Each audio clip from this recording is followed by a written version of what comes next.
Ms. Sylvia Lim.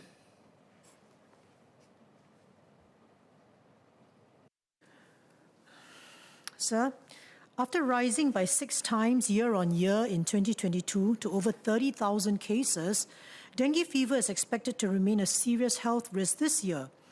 NEA said in December that a rise in the high number of dengue cases at the end of the year could result in Singapore entering this year with an atypically large number of dengue cases. Dengue fever is not new to us. As such, some of us may have a complacent mindset and overlook the fact that dengue virus is debilitating and can be fatal.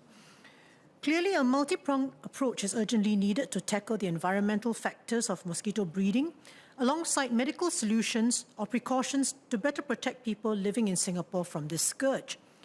On eradicating mosquito breeding, we owe our gratitude to the teams deployed by the National Environment Agency for their intense ground inspections. There may be some inspection fatigue felt by residents living in dengue clusters as they are subject to repeated inspections. However, these checks are needed for public health and the well-being of the community. Hence, cooperation from residents is much needed. Apart from source eradication, what is the state of the other strategies? For instance, Project Wolbachia has been around since 2016 and expanded in phases.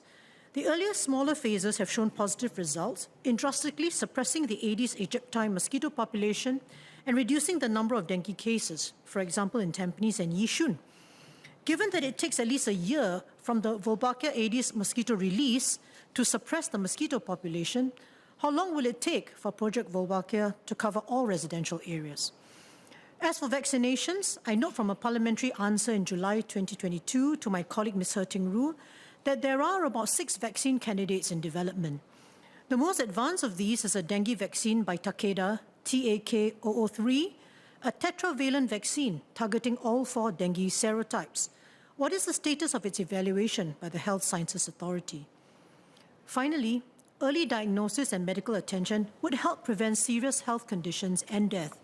For our residents, seeking treatment first at the nearest GP clinic is the quickest option. How high is the threshold for symptoms before a dengue blood test is conducted? I also understand that these tests are not cheap, and I would ask the government to consider a subsidy for such tests if a doctor deems it fit to order them.